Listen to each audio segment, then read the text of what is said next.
RBT family, what is the deal? It's your dog Willie Jack, and we are back. Back, baby. Back with more NFL action. How's everybody doing? How you feeling? Good morning to you. Hope you slept well. Hope you got real rested and excited because we got tons of exciting NFL football today to look forward to. And actually, of course, the European series is back in full effect, so we actually do have some live football going on right now. I think the Falcons and the Colts playing in Germany, they just went to halftime not too long ago. And actually, let me put that up here. Little live update for us from Germany. Atlanta leads Indianapolis on the road right now. Like I said, it's at halftime, or halftime should be just about to wrap up. But they're up 14-13. So we'll see how this one plays out, man. Of course, Indianapolis, one of the bigger movers and shakers at the trade deadline. They made a massive trade with the New York Jets, sending 2 first-round picks, this year and next year, along with a very talented prospect and second-year receiver, A.D. Mitchell. And now, A.D. Mitchell had gotten himself into the doghouse there a bit in Indianapolis, but I'm not going to lie, man. I still – that still feels like a pretty penny, man, sending A.D. Mitchell away like you did. Now, also, the thing about it is Alex Pierce has been fantastic this year, right? And now it is a contract year for him as well. So he's not the first guy to really, have a very dynamic or explosive year, in that last year when it's time to get paid. But the thing about that also is if you're in Indianapolis, and I assume you've got to be comfortable and confident that you're going to be able to bring them back. They drafted them homegrown. And matter of fact, I want to say, did Alex Pierce play with Sauce Gardner at Cincinnati? Now that I'm thinking about it, I think Alex Pierce was on that Cincinnati team, unless I'm mistaken. But anyway, I don't know, man. I feel like without Alex Pierce being signed, sealed, and delivered, I don't know if I want to send away young, talented, cheap talent in A.D. Mitchell, man, regardless of, I know, like I said, he had fallen out of favor, at this point with that coaching staff for sure. But anyway, be that as it may, Sauce Gardner, he is making his Indianapolis debut as a part of this defense. Honestly, I don't think there's anything of note to talk about. Jonathan Taylor has had a pretty productive first half. I think he's got roughly 60 yards on 10 carries. He did get a touchdown in this one as well. And so we'll see how the second half of this one plays out, man. The Colts taking the final score a lot closer than the actual flow of the game itself. But, taking that loss last week against my Steelers, only their second.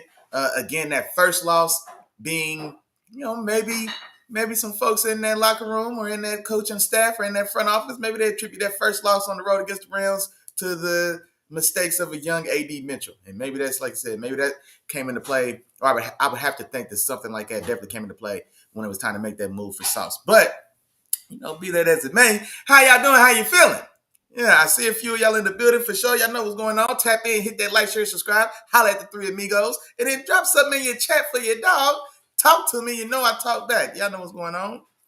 Let's see. Oh, first one in the building today. Ma do say good morning, Big Nation family. Once again, beautiful Sunday. Have a blessed show as always. Appreciate it. But yeah, no, man, this is exciting week. Like I said, we're officially on the down. Like we've crossed over. All right, it's only downhill for here. We are officially, unequivocally on to the back half of the NFL season. We're past the halfway point officially. The trade deadline has concluded officially. And so now is going to be the time and where the real contenders and pretenders start to shape up. And so I get excited. This is the time of year where football really picks up as far as the intensity, the competitiveness, and just the weight of the games. And especially in a year like this where there's so much relative parity, right? So a team like the Panthers, we have to remind ourselves that, the Panthers got the same record as the Chiefs, right? They're both just a game above 500. The Panthers, in my mind, I still envision them just the way I have over these last 3, 4, 5 years or so, where a bottom tier team, they've got some quality wins now. They had an impressive win, of course, in a revenge game for Rico Dowdle against Dallas. But they went to Green Bay and got one in Lambeau for sure as well. So they've got some quality wins there. And so in this style of year, for sure, uh, like the trade deadline, which was, pretty active. And then also not just the deadline, but some teams made their moves leading up to the official trade window or trade deadline as well. Like my Steelers, right? So we made a couple moves before the actual deadline, traded for Kyle Duggar, signed another safety from the Commanders. We signed Marquez Scanless, MVS. And when Aaron Rodgers signs with your team, you can believe you're going to give him one of three guys. And luckily, the other two, I think, are retired. Because if A-Rod goes to your team, that means you're either going to pick up Alan Lazard, MVS, or Randall Cobb. Randall Cobb finally retired, man, as far as I know. But if A-Rod goes to your team, one of those guys is not going to be far behind. And so we got MVS. And honestly, now he's not going to be the guy whose name I would have said first for sure, right? But he is still one of these big body, size, speed, specimen style of guys. He's another guy not dissimilar from the build of DK, right? Right around 6'4", somewhere in there, about 220 pounds-ish, right? A tighter athlete. MVS ran 4'4" at that size as well.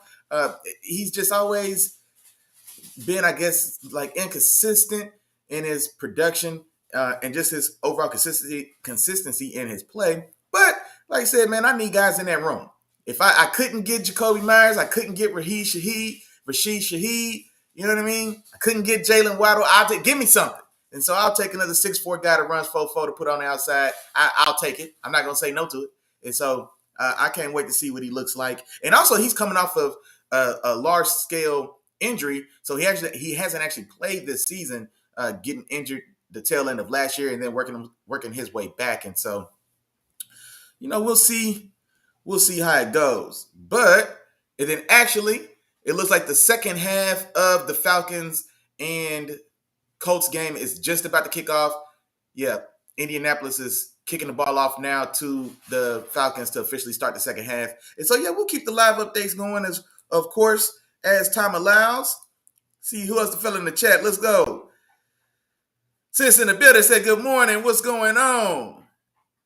Mr. Cash Kid, what's up to you, big dog? He said the Panthers are a decent team, need another playmaker, receiver, edge, and a DB to contend. Well, and honestly, I'll say this. Cash Kid, what's up to you, my dog? What's up, bro? But one thing I would say, I like their receiver room, bro. Like, I like Ted McMillan. I like Ted McMillan. I like Jimmy Horn for sure. Not a 6th-round guy and boom, boom, boom, whatever. But I think there's something there with Jimmy, man. I think Jimmy could be a player, especially when you've already got Ted on the outside. Now, then also, I like Xavier Legette. Now, he was super raw coming in from South Carolina. And so he did get drafted top of the 2nd round. I think y'all traded back. No, y'all traded up with the Bills to get him at the bottom of the 1st round. And I didn't mind that value. I liked Xavier Legette as like his upside, but he was super raw. You know what I mean? He didn't necessarily he wasn't ready fresh out the box, right? And so if y'all needed a guy fresh out the box, well, he wasn't going to be that. And then he did have some big drops for y'all or for the Panthers. I'm saying y'all, I don't even know if you're a Panthers fan, my boy. Matter of fact, where you from and who's your team? Drop that in the chat for me. But I like that young group. And then, of course, they got Jalen Coker as well. Jalen Coker was also a rookie last year. Came in with Xavier Legette. But he came in, I want to say, around day 3. I think he was in the 5th, 6th round as well. But he's the guy, honestly, that before he got hurt in his own rookie campaign, he was the guy that, showed a lot of promise. And so you've already got a young group of guys there. Ted McMillan, Jalen Coker coming back from that injury. You still got the big investment in Xavier Legette. And then you got the young guy as well to really round out that room, the route runner, short and intermediate, and Jimmy Horn. I like that group. Their running back room is tough. Right, Rico Dowdle, I think he's the number 3 rusher in the league right now, and he's been balling. And then you still got Chuba Hubbard, who paid his dues, right? Because Chuba Hubbard was never intended to be the guy there. So they draft Chuba Hubbard day 2. I want to say he went somewhere around the 4th round, I believe. But then they also circled right back around the next year and drafted Jonathan Brooks out of Texas at the top of the 2nd to come in and actually be the guy. He's coming from Texas with an ACL. He starts on the PUP. And then I think it was his first game playing for the Panthers. He tore his ACL again. I don't know if it was the same one or the other one, but he had another ACL, went right back out. And Chuba Hubbard ball. You know what I'm saying? He produced, and they rewarded him with that contract. And then, like I said, you go get Rico Dowdle on the cheap. I didn't honestly expect Dallas to let him go, but you go get him at a very manageable deal. So you got a two-headed monster there. Dowdle's now assumed the role as the lead guy, but Chuba Hubbard has still shown that he could be a competent complement for sure. And once he gets his legs back under him, he can produce, right? So I like what y'all got. I like what the Panthers got going on, man. I think they need a quarterback, but Bryce Young just ain't it for me, dog. I think Bryce Young ain't it for me, man. I can't get on board, man. 5'8", 160 pounds with his pads on. I can't get on board. I think definitely. You know what? Okay, maybe I'm going too far. Yeah, let's say you can. If y'all added another receiver, like if you had a chance to go get another true to life, like true to form, like dominant receiver for sure, then yeah. But if it's gonna be just another like tier 2 style of guy, well, I think y'all already got a team full of those guys, and the guys y'all got are young. You know what I'm saying? So I think receiver is set. Edge, yeah, y'all need an edge for sure. Y'all definitely need an edge. Derek Brown is back healthy and he's balling. He's dominant. And then DB, JC Horn is playing out of his mind as well. You know what I mean? So y'all got some. They got some pieces. They got okay, yeah. You said another one. Okay, yeah, I can see that. I think bigger than all those needs, though, I would definitely say quarterback, bro. I'm not sold on this Bryce Young. I think Bryce Young is not that he can't be successful, but I think everyone around him and the coaching staff has to work extra hard to make sure that he's able to. They have to make a niche lane for him to be successful. You know what I'm saying? And I would much rather see them, and this, no disrespect to you, Bryce Young. You know what I'm saying? Cash them checks why they cashing, big dog. But I think they could do better at the quarterback position, man. I can't get behind it. Or like I said, not that he can't be successful, but it's going to be very niche, and I still think it's going to be pretty limited, man. I just think it's going to be pretty limited what he truly has to offer, that what he could truly bring to the table, just individually as a player. But now, shout out to you, my dog. Since this 60 y'all watch, ain't nobody said, hey, man, hey, y'all heard what she said. What we doing, man? Huh? Tap in, man. 3 amigos, man. Y'all know what's going on. Like, share, subscribe, man. Tell your friend to bring a friend. You know what I'm saying? Y'all know what's going on. Drop us in the chat. Say what's up to your dog. Cash Kid said, add Coleman from Auburn to that room and we talking. Ooh. Coleman, nice, boy. Coleman was a abusing buddy from who'd Auburn just played, man. He had them 2 big catches in the left end zone. Matter of fact, was that Vandy? Coleman was going crazy against Vandy, I want to say. They ended up losing that game. Shout out to Diego Pavia, dog. Bruh might be my age, but he in his 8th year of college eligibility, I think, Diego Pavia and Vandy. Shout out to him, bruh, because he balling. But yeah, Coleman from Auburn, bruh. Yeah, he looks like 1-on-1. This is a good receiver class, just for sure. It's a damn good class. Yeah, Coleman. Who's that other guy like, man? Denzel Boston, Mekhi Lemon, a nice kind of slot guy out in USC. There's somebody else I'm thinking of, though. I can't. That's another guy I want to talk about. Man, Carnell Tate from Ohio State. I don't know how they keep doing that, boy. They just keep cycling through premium blue chip top 20 style players, boy. He's gonna be another one.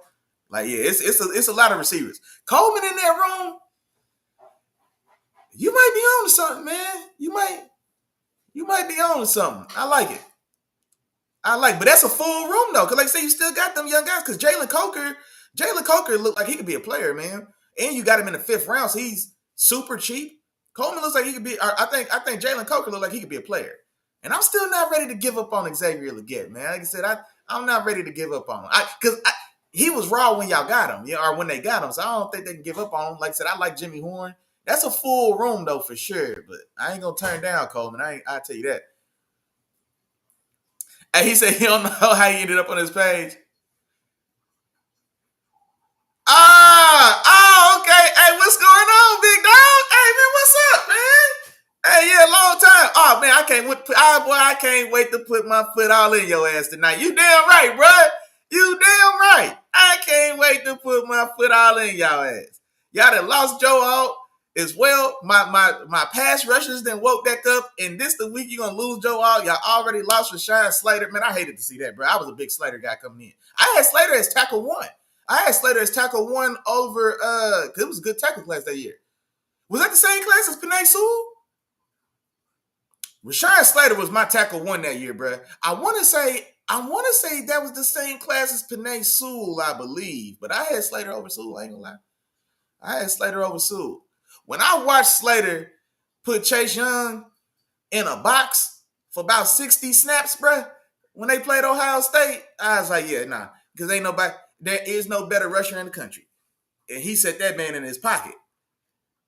Now, Chase Young didn't hit the league like the Bosas, but he was like the next guy. It was Big Bosa, then Baby Bosa, Nick Bosa, and then Chase Young, like boom, boom, boom, right off behind each other, and they was all cold. But honestly, when they was coming out of Ohio State, Chase Young looked like he was going to be the best of the bunch. He had Joey's size, but he had Nick's, like he was more athletic than Nick, but he had Joey's size, and I think he was just raw strength and explosive power. Like I thought he was gonna be the one, man, but it didn't.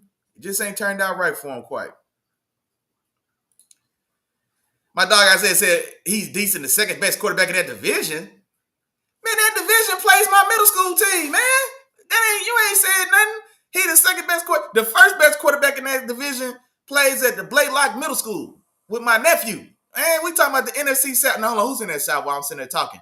Okay, the Saints. Yeah, no, he's not better than Spencer Rattler. And Spencer Rattler just got benched for Tyler Shock, his old ass. But he's not better than Spencer Rattler in my mind. I don't think I'm not more impressed with Bryce Young than I was watching Spencer Rattler with that trash ass Saints team around him. And he came in from South Carolina in the 6th round. You know what I'm saying? So like he ain't more impressive than Spencer Rattler. Who else in that division? NFC South. Then Michael Penix and the Falcons? Nah, he ain't better than Michael Penix. Who am I missing? Falcons, Saints, Panthers. Oh, and the Bucks? Oh, man, hell no, man. Bryce Young, I'll give you Bryce Young over Tyler Shock, but I'm not taking him over Penix. I'm not taking him over Rattler on the Saints bench. I'm not taking him over. I damn sure ain't taking him over Big Becker Mayfield for sure. You know what I mean? So nah. He's somewhere around 4 or 5. Or probably 5. Because I think I take all the other guys and I take Spencer Rattler off the Saints bench over him. For sure. Oh, I appreciate you. Yeah, I appreciate you getting us on track. I appreciate you. Yeah, there we go, Vandy. Yeah, for sure. I had to think about it. Man, you crazy as hell. Isaiah, come on, dog. You don't. First off, if you can play on the outside, you don't move a stud tier 1 outside guy inside. Hell no. All need to get his ass back on right tackle. Slater, healthy, back at left tackle. That's what you want. Man, I'm not wasting Rashawn Slater inside. Hell no. I'm not. And y'all got big ass like if Slater and Alt are both there, then the guys on the inside are better anyway. Like how much better is Mekhi Becton when him and Alt are 6'8", 6'9", right next to each other? You know what I'm saying? And then old boy on the left guard. Now that left guard spot is weak anyway. Is Zion Johnson at left guard or is Mekhi Becton at left guard? Which one of them? But either way, both those guys are better if they have Alt and Slater on the outside of them. You know what I'm saying? So I'm not putting Slater inside. Hell no. If Slater's healthy, Slater in my mind is still a top. He's got the goods to be a top 3 left tackle in the league. You know what I'm saying? And that's a competitive market. You know what I'm saying? Because we got guys like Tristan Wirfs. We got, we know the names, right? So that's a competitive position. And I think Slater healthy can be a top 3 guy at that position. There's few positions more valuable than a legitimate left tackle. So if you have a legitimate left tackle, most teams rank that guy as he's the what? The second, third, or fourth most important player on your team. You know what I'm saying? Like that's how most teams view the board. Most teams view the board. Quarterback is the number 1 position on the team, right? So do we got a guy there? If we've got a guy there, then the next position, the next 2 or 3 positions after the quarterback is going to be the left tackle because we got to keep the $150 million man standing up. So hell no, man. No. You wildin'. Who gonna play tackle then? You want to move Becton back outside? Hell no. Who's gonna play tackle on the right side? Nah, you wildin'.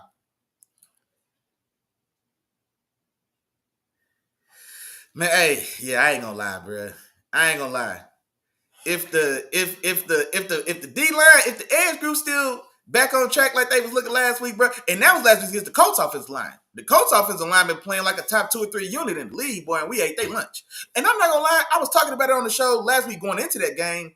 I thought that was gonna be a good game for our line. Our line just tends to match up pretty good with them, specifically on the inside. Cam Hayward gives Quentin Nelson trouble, bro, since he's been in the league. So I definitely seen that coming as well. But yeah, I ain't gonna lie, bro. This one, we should be rolling tonight, at least on defense. He said, "Can he play on the outside again? The leg injuries, athleticism killer." Well, because I thought it was a ACL. I don't think it's his Achilles. I think if it's an Achilles, then Achilles are more troublesome as far as like your athleticism. But ACLs these days, ACLs, boy, they swap them out. You know what I'm saying? Like, you can come back from ACL. It's annoying, but you know what I'm saying? Boys get back from an ACL, and a lot of times you get back stronger. So if it's an ACL, I ain't got no worries. If it's his Achilles, that's a little more concerning, right? And then also he's a left tackle, so I would want to know which Achilles it is as well. Because is it his anchor foot, or is it the post foot or the ankle foot? You know what I'm saying? And so that also would come into play if it's his Achilles. But if it's his ACL, like, nah, because they swap them boys. Hey, they can swap them out. Yeah. Hey, we can swap them on out. We can swap them on out. Matter of fact, the doctor probably, because I think he had a knee. I think he had an ACL while he was in college. He went to somewhere kind of oddball. I don't know if it was like Northwestern or Purdue. I can't remember, but I think he had an ACL or some style of injury in college. But yeah, if it's an ACL, now he's straight. If it's an Achilles, maybe, because it takes realistically, they say it's really closer to 2 years before you really kind of fully get over like an Achilles tear. Patella tendon in his knee. Okay, so it's still the knee instead of the Achilles, which is still better. Now, the patella tendon being like the main tendon that goes through your knee. I know this a little bit because, man, I went back long time ago, man, when me and Chop was playing ball, man, I tore my knee up a little bit. Yeah, Northwestern. There we go. I was about to say, I knew it was one of them kind of off-brand, like a Northwestern or Purdue. Yeah, he was a monster, bro. I'm telling you. When I watched that game against him and Chase Young, when I was like looking at, I probably watched them snaps like, man, half a dozen times. Boy, it was beautiful. It was beautiful. Yeah. When I watched that man box up Chase Young for an entire afternoon, I was like, yeah, I don't want to hear nothing else. Panay Sewell, nice. He a monster. He on the right, you know what I'm saying? He all, yeah, no. He ain't faced nobody like Chase Young, and he definitely didn't do what he did to him for sure. So yeah, I was on board, man. I fooled with Slater. But man, and you know what, man? Another thing as well, while we all in here, I feel like let's go ahead and pay some respects, man. Y'all probably saw like the thumbnail for today's show, man. There's some football tragedy, man. We lost another young guy, Marshawn Kneeland. Man, when I tell y'all, I absolutely loved Marshawn Kneeland coming into the draft last year. Like Marshawn Kneeland, like, and my dog Isaiah here, man, and I know he's one of them draft dogs as well, man. You know, he likes to he likes to do his research on players and come up with his own thoughts and opinions, man, on prospects, etc. Marshawn Kneeland was one of my guys last year, dog. Like, people who do draft content or they into that sort of thing, we all know, like, man, you come across like every year there's 5 or 6 or however many, you might 5 to 10 guys that you just like, man, these are my guys, man. And Marshawn Kneeland was one of those for me, for sure. I absolutely love this tape, man. I think Western Michigan. Yeah, Western Michigan. I thought he could have won the first round. He ends up going in the middle of the second round, which wasn't crazy. Right, that's still a good range. I definitely had him as a top 40 player, like on my own personal board last year for 2024. I thought he could have went in the bottom of the first. I thought teams like Detroit, I thought would have been a great place for him. Detroit, Buffalo, like those teams that were picking in the bottom of the first. But nah, man, I absolutely loved his game, man. And so 24 years old, um, suicide, man. And so definitely wanted to pay some respects to him. Dealing with mental illness, dog, and that stuff's real, man. And this guy, this young dude, like I said, 24, he had already been dealing with a lot anyway. And so I think his mom had actually passed away like 2 months before the draft. And so, dealing with that, then he gets drafted, and he was dealing with a lot, man, and he lost that battle, unfortunately. And so got into a chase with police, and I think had a weapon, and I think his family and friends, they were calling and aware. They were telling people, are telling the authorities, like, hey, he's not in a good space. He's having suicidal thoughts, etc. And, before nobody was able to find him in time. And unfortunately, yeah, he unalived himself, man. So very sad story, very tragic story. And man, it really, man, it's stuff like that breaks my heart, dog. You know what I mean? Like it's a young guy. You would have, and that's the thing about, like, when we talk about mental illness, and I'm not going to try to get too heavy today. I'm not going to try to get too heavy on everybody this morning, but man, we should talk about it. You know what I mean? Because not talking about it is some of the things that contribute to tragedies like this, man. A young guy, 24 years old. He should be living his dream, right? Anybody who played ball, like, you know what I mean? If you played ball, and especially if you were reasonably good, then man, you had some style of dream of playing pro. It don't matter what level or how old you was. And so he's theoretically is essentially living his dream. 24 years old. He's in a big market team like Dallas. He's a second round pick, man. He's making life-changing money. He just has scored his first touchdown on Monday Night Football, man, 3 days before he unalived himself. So think about that.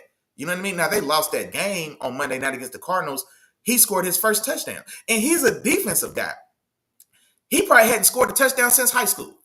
In high school, he played, linebacker and tight ends. I know he has some touchdowns. He ain't touched the ball in Western Michigan, man. You know what I mean? I don't know if he scored. I don't know how many, if any, he scored in college. And so scoring a touchdown, we're a defensive guy, pass rusher. I was a pass rusher. Scoring a touchdown is a big deal. We don't get that opportunity, man. So living his dream. He's playing on Monday Night Football, man. He scores a touchdown on Monday Night Football. You know what I mean? And so he's living out his dream. And in 3 days after that, man, he takes his own life. You know what I'm saying? So that goes to show just how important, like, mental health and these type of issues are. And we all deal with them. None of us are immune. You know what I'm saying? And so, man, but yeah, no, man, that was a tragedy, man. So definitely R.I.P. to Marshawn Kneeland, man. Rest in peace, rest in power, rest in love, big dog. Man, condolences to your friends, your family, your teammates, your loved ones, the ones you love, dog. But man, I hope that peace you couldn't find on this side, dog, I hope it's waiting for you on the other side, bro. Real talk. And I'm not here to argue with nobody about whose book says what happens, man. Don't nobody know, dog. So I'm not going to condemn, man. I'm not condemning that man to nothing. You know what I'm saying? I'm not condemning that man to nothing. You know what I'm saying? So he was looking for peace on this side and couldn't find it, man. And so maybe he'll find it on the other side. That's all I would say about it, man. R.I.P., man. Condolences to your family for sure. And man, I tell you what, when I tell you, I'm not bullshitting, bro. I was a huge fan of his. Like, he was one of my he was one of my top 3 or 4 prospects in that draft. Like, not on my board, but just total. Like, he was one of those guys for me. Marshawn Kneeland, Malik Washington, receiver. He's with the Dolphins now. Boy, I thought Malik Washington in the 6th round was the steal of the draft. I posted about it. I made posting content about it. That was the steal of the draft. Malik Washington going in the 6th. Marshawn Kneeland going in the 2nd. Not a steal, because I think it was still good value. But I really thought very highly of him, man. So, yeah, R.I.P., man, for sure. For sure. Let me see. I see a couple more people in the building. Hey, man, my dog in the building, man. I reckon Packer in the building. Hey, man, for sure, dog. Man, I'll tell you, dog. It messed me up, dog, when I was reading that story. I'm thinking, like, dog, 24 years old, man. You know what I mean? Like, money ain't everything for sure. We all know that. But 24 years old, life-changing money. Bruh just scored a touchdown on Monday Night Football, dog. You know what I'm saying? Like, bruh just scored a touchdown on Monday Night Football. Like, dog, that's crazy, bruh. And 3 days, didn't even make it a week after what could have been, like, his highest professional moment. You know what I mean? Like, the pinnacle of his professional career to this date. He didn't make it a week past that before he unalived himself, bro. Man, that's crazy, dog. That's crazy, man. That's sad, man. It's sad for sure. And then, and I'm not even here to like get into the gruesome, bloody details or whatever. But I mean, it's information. So I'll say, bro, he unalived himself in a porta potty, bro. And that just like, dog, that hit me in the chest when I was reading about it, bro. Like, you know what I'm saying? Like he's not in the right mind. He's you know what I'm saying? He's driving. Police try to pull him over. He evades. He gets away. You know what I'm saying? His family's calling like, nah, he's suicidal, man. We got to find him, whoop-de-whoop.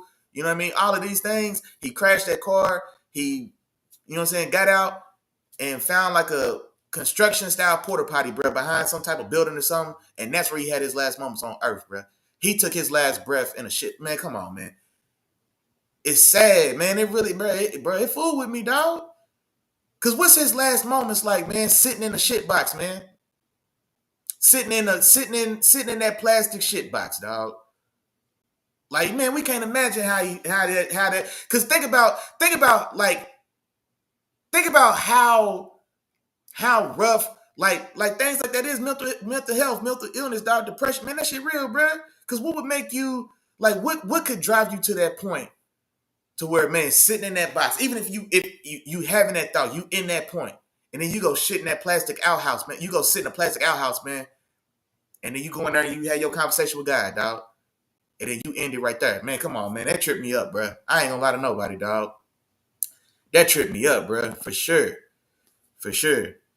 My dog Miles in the building, man. What's going on, man? Pretty Tony the Painter, man. Holla at your dog, man. Hey, if you in that greater metro Atlanta area, man, and you need some type of paint and restoration work done, and you ain't hollered at my dog, Pretty Tony the Painter, you done played yourself, man.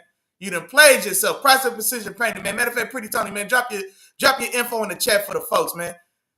If you in that greater Atlanta metro area, my dog is the guy you need for sure. Now, also, don't be fooled now. It's 2025, man. Plane, trains, and automobiles. My dog can get to you for sure. You know what I mean? He move around and do his thing for sure. But if you definitely in that greater Atlanta metro area, man, holla at my dog, man. Price with Precision Painting, man. I'm gonna have drop something in the chat for me, man, so I can put you on the board. My dog said grieving does a lot, but it's important for men, especially who've been head back since young, to find a community. Man, bro, you ain't lying, dog. That's real, man. I'm telling you, and that's what's crazy, bro. And honestly, like it's cliche, and like some of the people in the chat or whatnot, like a lot of us played ball, even if you didn't play football, like if you played any type of sport or something, then you can understand like when people say like football is family, and what they saying is because like, man, I don't know, buddy. I don't know, bro. I'm 15 years older than them, cuz. You know what I'm saying? Or almost close enough, you know what I'm saying? Like, I don't know, dude. And bro, it felt like he was a teammate, dog. Like I felt it like I felt something like, man, like an old teammate passed away. And that's what they talk about, bro. Like football's family, man, like that community. Because I can empathize, bro. Just like my dog Miles said, man, like, man, we ran into each other full speed, headbutting each other for fun, dog, for lots of years of our lives, people who play this game. You see what I'm saying? And yeah, man, it's what we wanted to do, it's what we chose to do. But yeah, there are gonna be effects, man. You know what I'm saying? And then on top of that as well, it takes a toll mentally, physically. You know what I'm saying? Like, it really takes a toll. And in a game in which, like, and I said I wasn't going to try to get too heavy, but we talking now. You know what I'm saying? But bro, like, a lot of y'all play balls. Y'all know what I'm talking about. Like, bro, the price of this game is pain, dog. The price of this game is pain, man. You know what I'm saying? So, boys is running 20 miles an hour, diving head first into another object running the same way as him. You know what I'm saying? And then after that, we get up and we do it again and again and again and again and again. You know what I'm saying? We watch it once a week, but we got 5 days of practice before each game. Again and again and again and again. You know what I mean?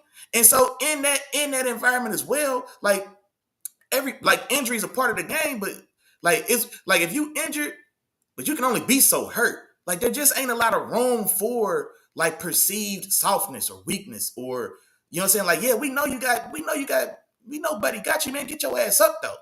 Cause we still got, you know what I'm saying? So there's not a lot of room for like moments that can be considered, you know, soft or weak or less than, or man, you can't take it. You know what I mean? Like that type of stuff. And so like that bleeds over into a lot of other ways that we handle life, that you handle life. You know what I'm saying? Like, You know, like that all that type of stuff bleeds over. And then just like my dog Miles said, man, he lost his Miles 2 months before he got drafted. 2 months before the happiest day of his life, man, he lost his number one supporter. And it's another guy, man, on my Steelers that we drafted, Derek Harmon. He's a D lineman. We drafted him in the first round. I think his mom passed. She was on life support. She passed, I think, within an hour of him getting drafted. Man, you gonna tell me that lady didn't hang on just to make sure he went? She passed in that same hour.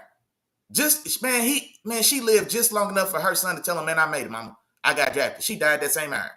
You know what I'm saying? And so just like my dog Smile said, man, that's a lot. That's heavy, dog. You know what I mean? That's a lot of stuff to deal with. And like transitioning to like that next phase of his life. Leaving college. You know what I'm saying? He's a grown man now officially. He's a professional man now. He's in a new city, a new town. He grew up outside of Detroit. He went to college at Western Michigan. Then he get drafted and flew across country to Dallas on his own. I mean, like, yeah, man, that's a lot. And then, yeah, and just like my dog Miles said, man, like, where was his real time to grieve? Because when she passed in April, she passed in February. Bro, the combine's in February. You know what I'm saying? The draft's in April. There's workouts between there.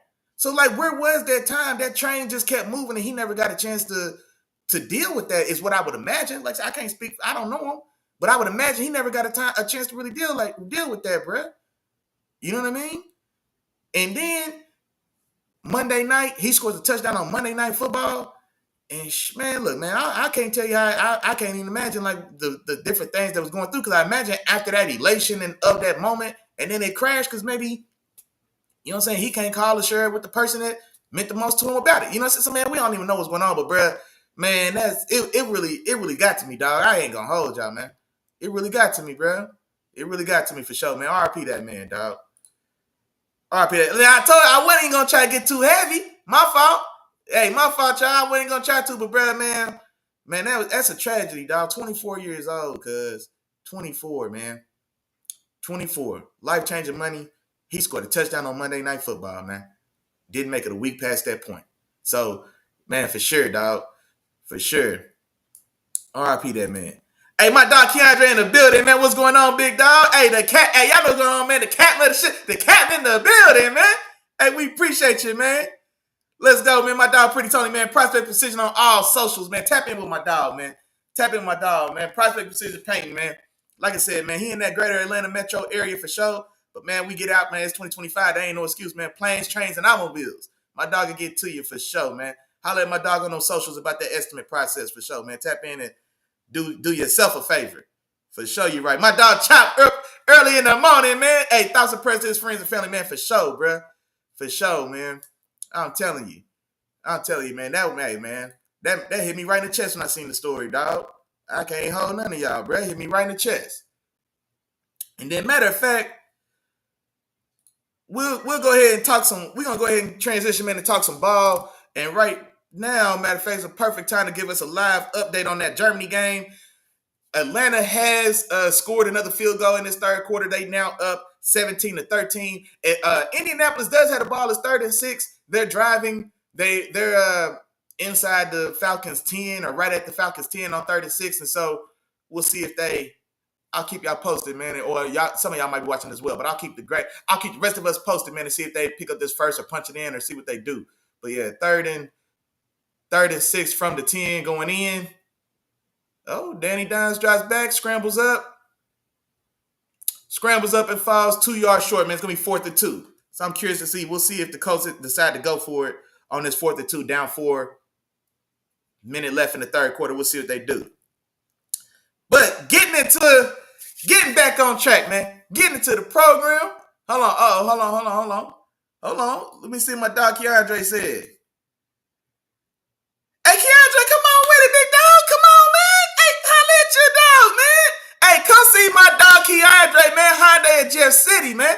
If you in that Missouri area, you heard my dog say, hey, holla at my dog Keandre, man. Funday at Jeff City. If you in Jeff City, you in Fulton, you in Columbia, you in Boonville, you in Mexico, Missouri, you in damn, boy, look, hey, you in Florissant, you know what I'm saying?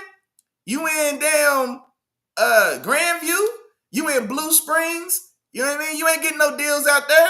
Bring your ass to Jeff City. Go holler at my dog Keandre at Hyundai, man. And matter of fact, you tell him Willie Jack sent you when you get there, man. Come on now. Hey, Keandre, bro. Man, why'd I think you was in the herbal business, my boy? I thought you was engaging in the legally. I ain't trying to catch you. I thought you was in the cannabis business, my brother. Yeah, I ain't know you sold cars. I might need to holler at you myself, man. Yeah. I might need to pick something up for the fam bam back at the crib, man. Yeah, holler at my dog, man. Hyundai at Jet City, man. Holler at my dog Keandre for sure. For sure. Let me see. Oh, Colts go for it on fourth down, don't make it. Atlanta takes back over the ball, and now driving out of their own end zone. It's going to be 1st and 5. Yeah, it's going to be 1st and 5 from about their own 11 now going back out. But yeah, for sure, you're right, man. Y'all holler at my dog, Keandre, for sure. Tell him Willie Jack sent you when you get there, you feel me? Yeah, man.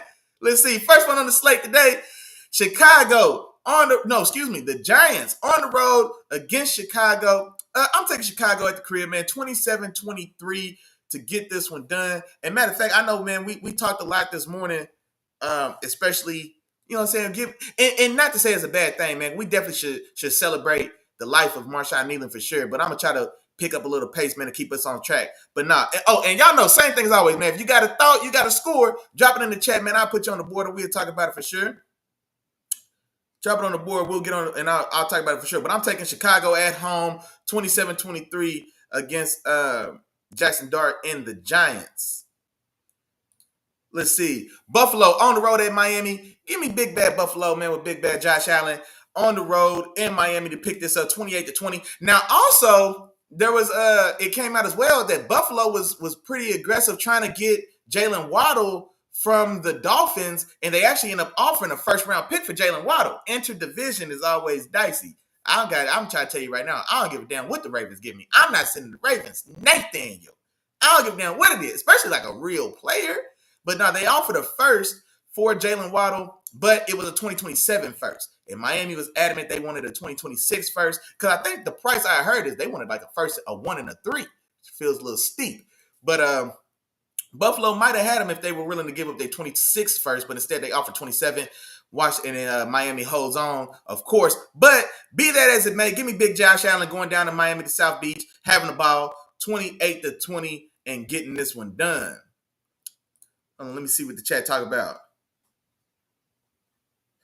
Oh, okay, I got you.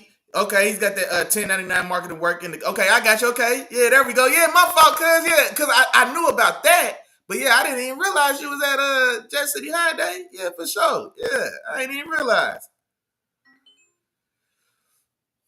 My dog Pretty Tony said, "What's the pickups going for Cap?" Wait, what's the pickups going for Cap? What's the pickups going? I'm not. What you mean? I'm not following what you mean, cuz. What's the pickups going for Cap? Follow up with me in the chat, Miles. I'm not sure what you're talking about, bro. Oh, my dog Chad said he's taking the Giants on the road with the same score I got, though. But okay, just the other way around. Okay.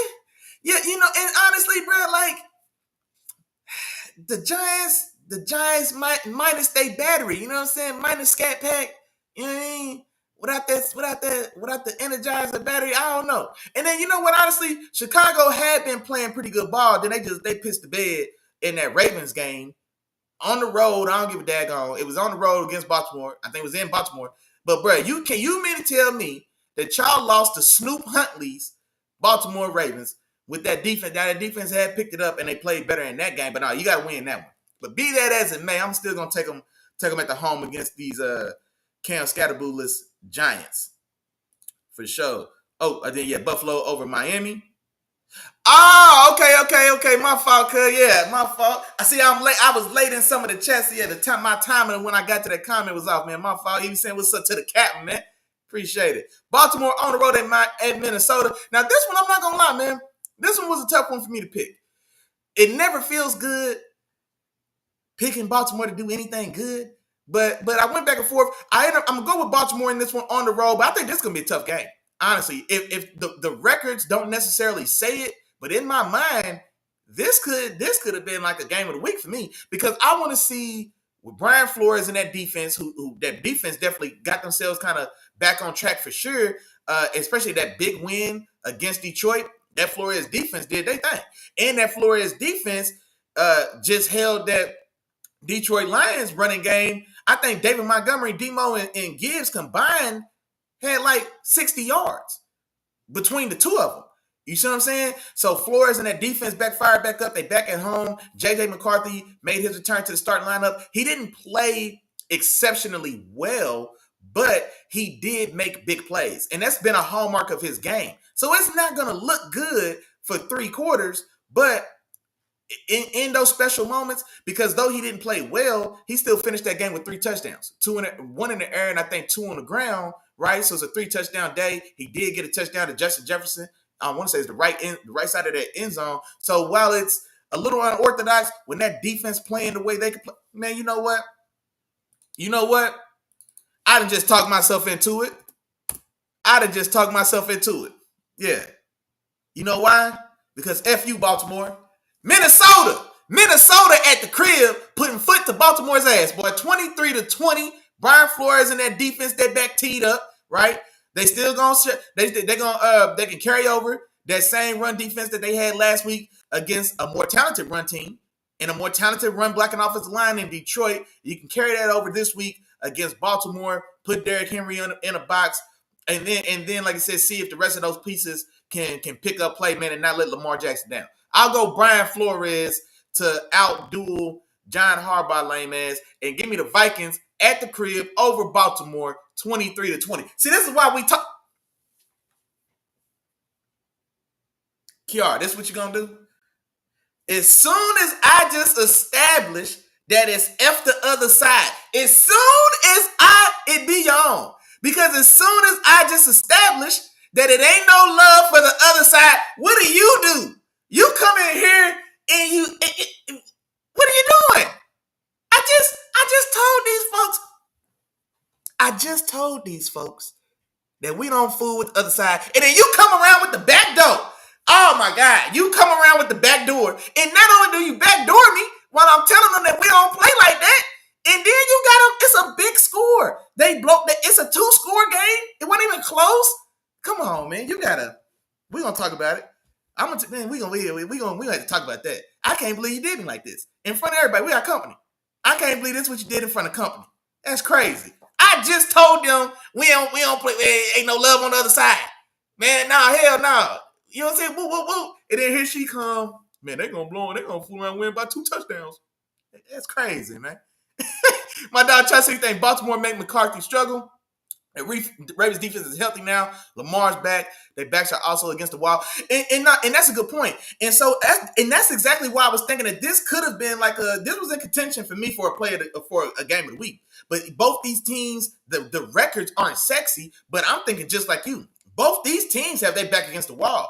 Both these teams have dealt with injury. Both these teams haven't played to the level that they expected to play, because it feels like a forever ago, but just last year, this Vikings team was a 13-win team, right? You know what I mean? And so that's what they're still that same team minus 1 piece in Sam Darnold, essentially. And then this Ravens team. Last year, Ravens were what? A 13-win team, right? And so they're still that same team as well. And so both these teams are, I think Minnesota's 3-5, and I want to say Baltimore also 3-5. I think both of these teams are roughly 3-5, and they running out of rope. You know what I mean? Because the holes are going to get too deep to dig themselves out of, right? And so this is going to be a tough one, just for, like my dog was saying, for those reasons, which, man, I should have been a game of the week. No, I mean, the game of the week I got is pretty solid. It's a solid one as well. But this had game of the week style implications for me, dog, because just like you said, like the one who loses this game, that might be one loss too many. It really could be one loss too many. The Vikings, especially in their division, is a tougher division, or a more competitive division from top to bottom, because you still got Detroit. Yeah, they got a big win against Detroit last week, but, on any given Sunday, right, we know what's going on. And then, of course, you still got Green Bay. Green Bay just took a tough loss against a scrappy Carolina Panthers team. Me and my dog Isaiah was just talking about it. You know what I'm saying? But that Panthers team is scrappy. You know what I mean? And so they took a tough loss, but they still a threat. And then Chicago. Now, Chicago did just piss against themselves when they played the Ravens. But before that, they had ran off, what? Was it 2 in a row? I want to say 2 in a row, and that 2 or 3 in a row, and that offense had definitely started, you know what I'm saying? They started moving around. They started rotating. You know what I'm saying? Like Caleb Williams started like executing in the way that Ben Johnson envisions. And when that's happening, we can see how dynamic that Bears offense can be. And they can put up a lot of points with anybody. So that NFC North is stacked. So the Vikings really got their back against the wall. And then the Ravens in the AFC North, while it's still tough because we all gonna beat up on each other, but from top to bottom, it's not as stacked as I think that NFC North. But Baltimore is still in that same boat where they just don't have much room to keep dropping games. They got to kind of close this gap, and especially if my Steelers are going to find our footing again. And so now this game has a lot of implications, man, for both these teams. And like I said, it's going to be there's a lot on the line, I think, for both these teams. Not necessarily that either of these teams' seasons are over. I do think Baltimore has more they have more wiggle going forward than the Vikings, but I think the Vikings need this a little bit better. I think the Vikings may be they've got less margin of error, I think, because of their division. And you know what? That brings me back to an oldie but goodie. If it's a fight between a hungry man and a starving man, I'm taking the starving man every time. Baltimore's hungry, right? Baltimore's still hungry. Vikings are starving, man. Vikings are a starving man. You know what I mean? If they get to your door to get to your kitchen, that's what they're going to do, man. So I'm taking the Vikings and Brian Flores rediscovering that run defense to make life ugly, to make life hell. I can't wait to see these crazy delayed and timed blitzes and man. I'll type all the fireworks that Brian Flores brings to this game, man. I hope it makes Lamar Jackson's ears steam on live TV. Yeah, that's what I hope. But now that's going to be a good one. Let me see. What's next? Cleveland on the road at the Jets. Give me Cleveland in an ugly one that nobody wants to be too concerned with watching. I'll take Cleveland 20-16, mainly on the strength of that. I think the defense probably gets on the board in this game. Now, Justin Fields hasn't been turning the ball over per se, but then I see Myles Garrett. Now they lost by 30 points still, or whatever the case. Myles Garrett had 5 sacks his last time out against the Bengals. This Jets offensive line, it's not terrible, man. Olu Fashanu on that left tackle. He's developing into a nice, solid offensive tackle. Armand Membu on the right side from Mizzou. You know what I'm saying? M-I-Z. Shout out to you. But he's a guy with some upside as well. But I think Myles Garrett still puts his mark on this game, especially with Justin Fields. I'm assuming Justin Fields is still going to start because before the trade deadline and before they went out and got that miraculous comeback win against the Bengals again, wasn't it? Yeah, the Bengals then dropped 2 of them crazy ones, but he was due to be benched before Tyrod Taylor ended up being ruled out of the game. But I'm assuming since he ended up winning that it's still going to be Justin Fields, but I'll take Cleveland in that defense to get it done. New England on the road to Tampa Bay. Now, this is another one for me. This could have been a game of the week for me as well, man.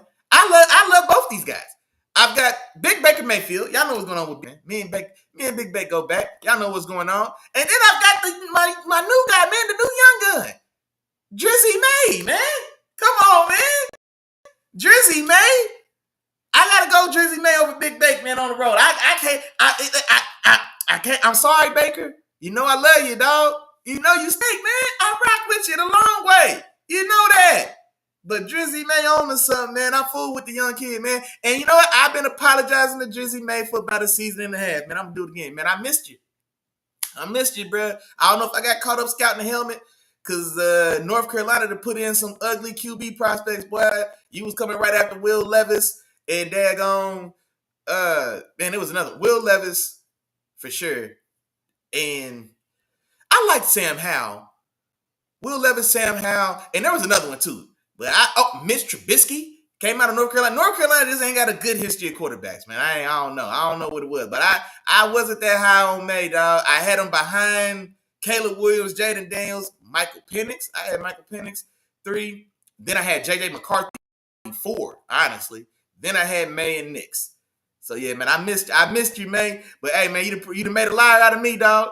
I respect you, bro. I'm fooling with you. Drake May is a guy, man. I'm taking Drizzy May in the Patriots on the road against my dog, Big Baker Mayfield, 24-23. This might be a lot harder than my head because this Tampa Bay defense and Ty Bowles, I definitely think they're going to make this a very tough game. Man, I'm not going to lie. I might have to swap that. Because that Ty Bowles defense against that that inconsistent New England offensive line. They don't have great weapons anywhere, right? So I think this is the Cowboys and that defense could really be the difference in this game. And then the Patriots defense on the other side, I mean, they up and down as well, man. They're not playing great ball, right? And so a lot of the Patriots' success is definitely just young Drizzy May out there just balling, man. Young Drizzy May telling everybody, get on here, man. I got us. I got us, man. Just be in the right spot and I'm going to put it on you. You know what I mean? It's a lot of that going on. I'm going to let it ride, man. I almost changed it over. 24-23, man. And the score being what it is, it speaks to that this is a toss-up game for me, man. It's a coin flip game. I let the coin land on the Patriots. It could have easily landed on Tampa Bay. If Tampa Bay wins this game with the same score, I wouldn't be surprised at all. You know what I mean? But I'll take Drizzy May to officially as my pick. New Orleans on the road at Carolina. Give me Carolina 24-16. Tyler Shock. Man, yeah. Hey, Isaiah, if you're still in the building, this is a battle of the two worst quarterbacks in division. Tyler Shock and Bryce Young. These are the two worst quarterbacks in the division. They facing off head to head. I'll take Carolina. They've got the better defense. Derek Brown is playing outstanding. J.C. Horn, man, I'm so glad you're healthy, big dog. He's playing outstanding as well. J.C. Horn was in that same draft class. No, he wasn't. He was a year before. No, he wasn't. I was about to say the same draft class as Marshawn Kneeland, but no, he ain't, because he signed that second contract already. But J.C. Horn, man, I was a huge fan of his. He was another, like Marshawn Kneeland, J.C. Horn was one of my guys in his draft coming out. He was coming out in the same draft with Derek Stingley, I believe. Or was it Stingley and Sauce?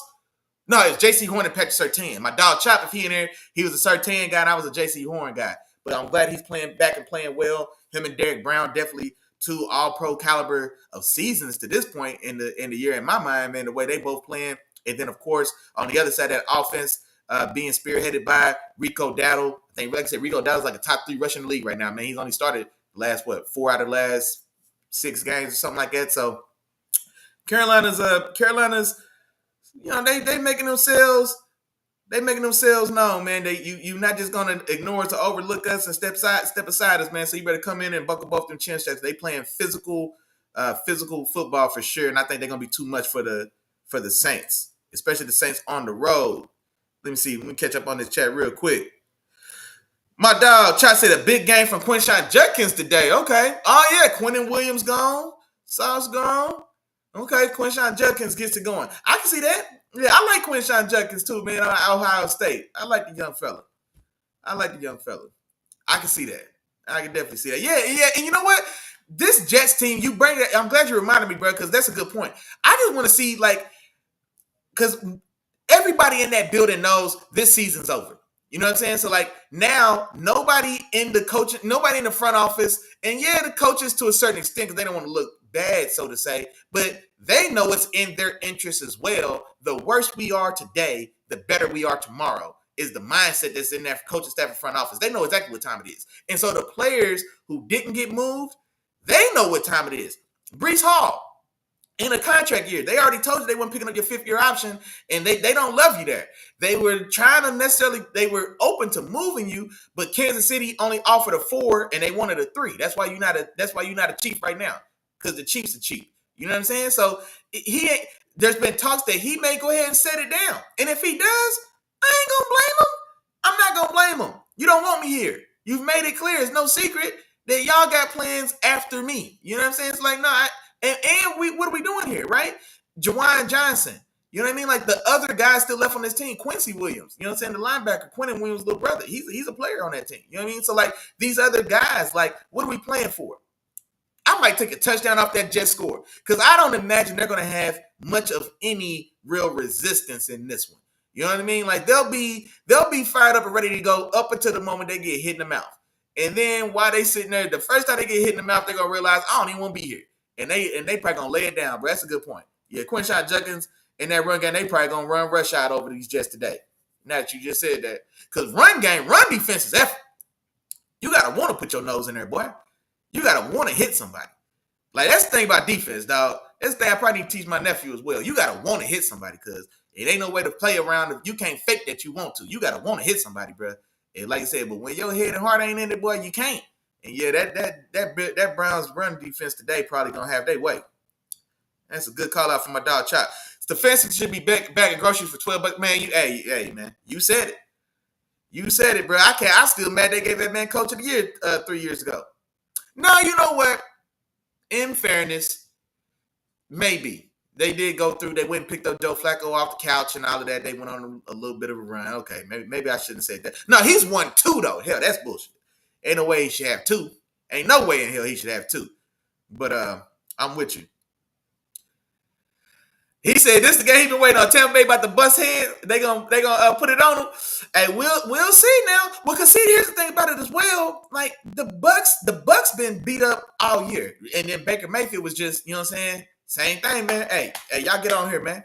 I got it. You know what I mean? But then that wore down as well. Like it's only so long he can still overcompensate in that way for all the injuries they've been dealing with.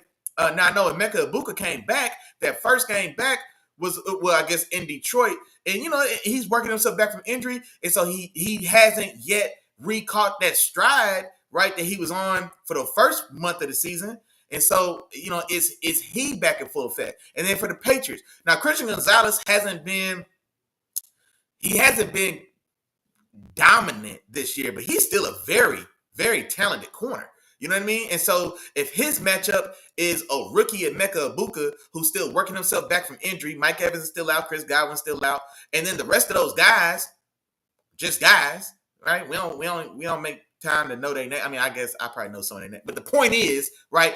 Ain't nobody over there, and so I'm looking like, okay, and then in the run game as well, because Bucky Irvin's been beat up in the run game, and so. That's what makes me kind of lean. I think they still may be not quite as healthy unless Bucky Irvin's back and I missed that news or something. But as far as I know, man, they've got Emeka Egbuka still working back from injury. He's playing, but he's still working himself back. The rest of that receiver room, we don't know. And then Bucky Irvin may still be out in that running game as well. So, I mean, it's just a lot of heavy lifting, man, for Baker, and he doesn't have a lot of help on his side. And then on the other side with Drizzy May, you know what I mean? Like, he never had guys. He's been throwing to Keyshawn Boutte and DeMario Douglas and Hunter Henry and putting up all-star caliber numbers doing it. So he's never even had that. And then they still not using Trayvon Henderson the right way. Or they not, I don't know what he did, man, that variable ain't rocking with him just yet. But they need to double his touches. Because why are we giving Ramondre Stevenson touches that could go to Trayvon Henderson? You know what I'm saying? So I don't know, man. I think it's gonna be a good game. Like I said, that was in consideration for game of the week as well. I'm with you. That's gonna be a good one. I'm with you. Hey, y'all heard my dog say, oh, okay, we back. There we go. Hey, 6 people, 6 likes. Hey, man, I appreciate y'all. Yeah, man. Y'all know what's going on. Holla at them 3 amigos when you come through the door for your dog, man. And then go tell a friend. Y'all know what's going on. Let me see where we at. New England, Tampa Bay. We already did New Orleans and Carolina. Jacksonville on the road at Houston. Give me Houston 20-17 in this one. Now, Jacksonville did just add Jacoby Myers from the Raiders. That's a very underrated signing, dog. Jacoby Myers is a damn good player, bro. He's one of these guys. Like, that's too far. I was gonna say, like, because he's not the number one guy. You know what I mean? Like, he's not Marvin Harrison. But he could be somebody's Reggie Wayne, and if you somebody's Reggie Wayne, that's a damn good compliment. You know what I'm saying? Like Jacoby Myers has that level of, like, he's that quality of like a number 2. You know what I mean? Like, in my mind, I think he can be. Now, he's been with the Raiders, and we know what that is. But this he's a player. You know what I mean? I wanted him for my Steelers for sure. We just got outbid. We got outbid by Jacksonville. But then Houston, for their side, man, I think this is a game. They win this game on the strength of that defense alone. So Jacksonville, Travis Hunter's been injured and banged up. I think they was talking about they're going to go ahead and focus him on offense because they need help in that receiver room more so than the other side. So they plan on focusing him more on the offense now. But I think he's been beat up. Brian Thomas Jr. has been up and down. But honestly, even for Brian Thomas Jr., him and Trevor Lawrence just have never really kind of got on the same page dating back to last year. Brian Thomas Jr. had a damn good rookie year. Well, he didn't explode into that fantastic production until Trevor Lawrence got hurt, and then Mac Jones came in. And then Brian Thomas Jr. looked like a top 10 receiver in football. You know what I mean? Now, this year, Lawrence is back, and it's still just not smooth. Now, also, Brian Thomas Jr., he's not playing his best. Look at Jonathan Taylor. Look at Jonathan Taylor. Jonathan Taylor just went for 80 yards. The MVP of the league. The MVP of the league, chap. The MVP of the league just went for about 82 yards to the crib. Again, look at this. Get off me. I'm 220 pounds and you can't catch me. Get off me. That angle don't matter. I'm out of there. I'm out of there. I'm gone. Y'all know who it is because y'all can see the back of my jersey. Y'all know exactly who it is. Okay, Indianapolis lining up for the 2-point conversion. They're up 22-17 right now. We're midway through the fourth quarter. Let's see if Indianapolis punches this one in. Danny Dimes has, I think, his pass attempt deflected. He was going in the flat to Jonathan Taylor. Looked like it was probably going to be completed. They was probably going to get it, but I think the pass got batted down. But nah, man, MVP JT reminding y'all what time it is. That's all it is. That's all it is. But now I'll take Houston's defense to get this done. That defense is spectacular. They've got 2 bookend edge rushers, Anderson, Daniil Hunter. That secondary group is the deepest in football, man. Outside of JSN, you know what I'm saying? Because like I said, man, he put Stingley, boy, on skates. But outside of that, but man, yeah, this defense, I definitely imagine them getting home and winning this game, regardless of what the health looks like on the other side. Because I know Deshaun Watson, man, my bad. CJ Stroud got knocked out of that last game, and honestly, I'm not sure. Is CJ Stroud playing today? Somebody let me know, man. Is CJ Stroud playing today? But regardless, I think this game is more so for me, Houston's defense being a difference in this game, and I think they make life hell for Trevor Lawrence. Bad Trevor shows up today on the road. I imagine 2 turnovers. In my mind, I see this a 2 turnover. Typical 2 turnover Trevor. 2 turnover Trevor, man. That's his new 2 turnover Trevor is going to be back in full effect in Houston this afternoon. And I think that ends up being the difference in the game. Give me Houston 20-17. Let me see. Keandre, my dog said, hey, terrible time in them Texans going to have a W today. Yeah, I'm with you. Yeah, I'm pulling for him as well, man. I'm with you.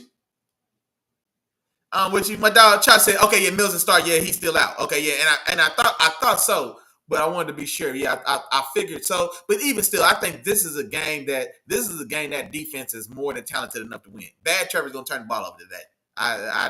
2, book it. At least 2 turnovers. If we set the over under for Trevor Lawrence turnovers today, take the over. If it's 1.5, take the over. 2 turnovers today for Trevor Lawrence. Y'all can book it. You can take it to the bank. Hey, yeah, you know what's going on. Hey, yeah, 85 to the crib. Yes, Sirski. Yeah, man. And so, yeah, we'll see. Atlanta now, first and 10, just under 6 minutes left. They only down 5 because the 2-point conversion was unsuccessful. So, touchdown puts them right back in the lead for sure. We'll see what happens. Let me see. Arizona on the road at Seattle. The Jacoby Brissett era is officially here.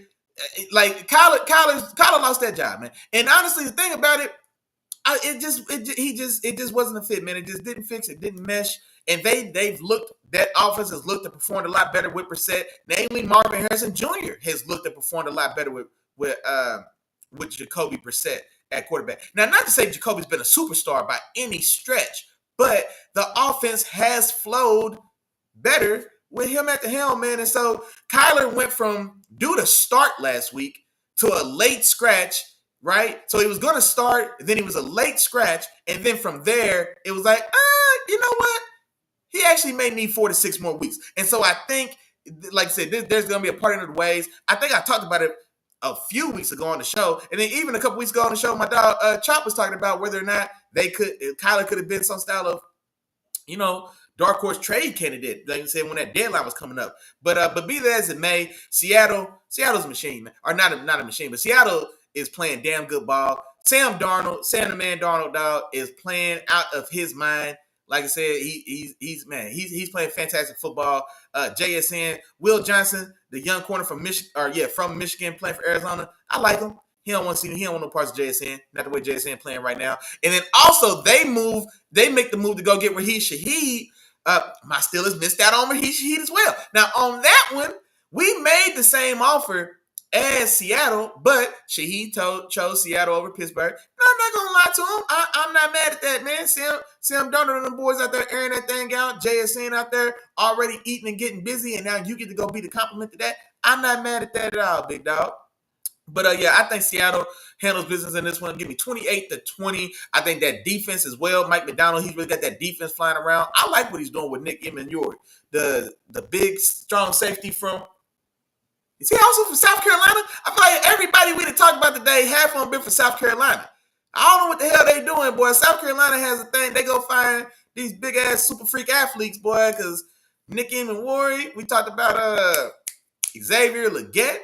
They got Nick Harbor there now, 6'5", 240. The boy runs a 10-100.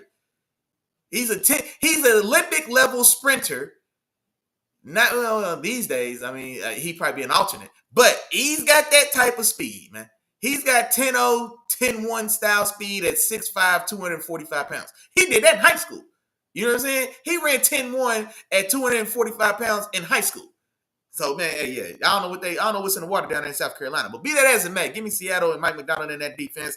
Sam man, Darnold on offense, man, cooking. I want to see what Rashid Shaheed does in this offense as well, man. I think Seattle's gonna be a problem for boys, man, for sure, as this season continues to unfold.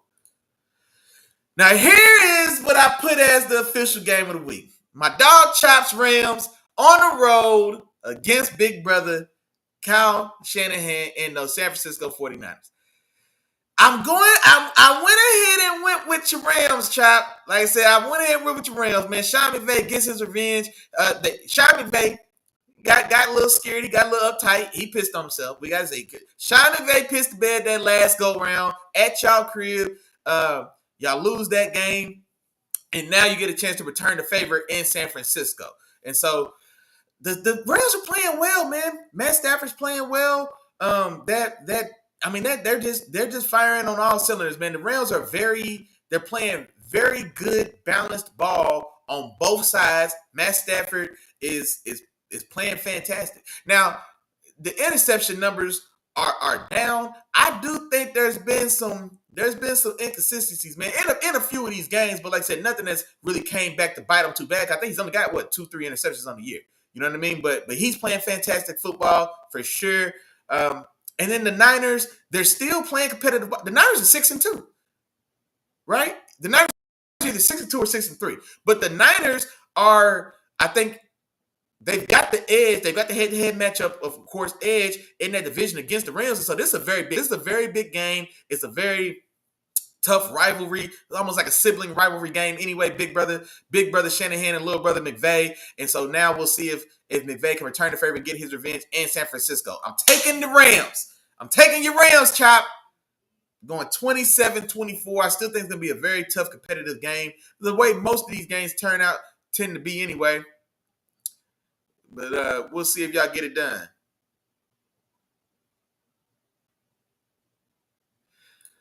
Let me see. Callie said, you don't like that about the AFC Championship game not being in Kansas City. Hey, man, it's about time. That's what it looks like. It looks like it's about. I'm tired of watching 8 degrees of Kansas City football weather in Kansas City. I'm tired of all the shit that always seem to go on. It's time for new blood. I tell you what, Keandre. It might be time to have the AFC Championship game in Pittsburgh, man. I don't know. I'm just saying, man. You know what I mean? Y'all done had y'all time. My dog Chuck said this ain't even going to be a game. He said Rams 31-17. Stafford playing at an MVP level right now. Man, when's the last time one of these games was so spread out like that, man? When's the last time y'all wanted one of these games spread out? That's what I should say. I don't know, man. McVay's only beat Shanahan twice since he's been there. I think y'all 2-8 against the Niners since McVay and Shanahan that rivalry started. So if y'all only 2-8, I know the 2 y'all won, y'all ain't beat them by 2 scores. If y'all win this game, this is gonna be a field goal game. I would imagine, like it would be an outlier if y'all walked them like this and it wasn't even close, man. Y'all walked them by 2 scores in they building too. I don't know. That feels a little strong. Now, honestly, on paper, y'all probably should. Like, who's playing defense for the Niners right now? Who's there? I'm trying to think. Like Bosa's been out. Fred Warner's been out. That secondary room is nondescript. You know what I mean? Like who's over there? But they are still playing. They are still playing good competitive football. Like I said, they 6-2. Or no, they 6-3. I think your Rams are 6-2, and I think they 6-3. But they got the head-to-head against y'all. You know what I'm saying? So I don't know, man. That's 14. That feels a little generous. That feels too generous. He said, without Kyron Williams and Corn's 3 fumbles, we win the first one. I mean, maybe. It still doesn't excuse that scary ass play call. It was Sean McVay. To put the ball in Kyron Williams' hands instead of Matt Stafford's hands on 4th down anyway. You know what I'm saying? So like, even with the fumbles that had happened throughout the game, McVay nut up, bro. McVay pissed on himself. Because ain't no way in the hell we give the ball on 4th down to Kyron Williams on a long. It was like a long 4th and 2. Why are we pitching to Kyron Williams when we got Matt Stafford and Devontae and you know what I'm saying? So I think I talked about it on the show back then. I put that loss on McVay, bro. McVay got scared. And tucked tail, man. I'm gonna put that one on McVay. Kyron Williams did fumbling the ball for sure is never an excuse to fumble the ball. But also, you got to keep in mind the other guys get paid too. Alfred Collins with that forced fumble, it was a beautiful play. Alfred Collins, the rookie nose tackle from Texas, that forced that goal line, one of those goal line fumbles. And man, he got a 6'7", 350-pound paw on the football and stole him. You know what I'm saying? Or I think he stole him on the way to hitting the football out, and he dropped it. I'm not going to tell you I can hold on to the ball if a 6'6", 350-pound man hit me in the jaw before then hitting my arm.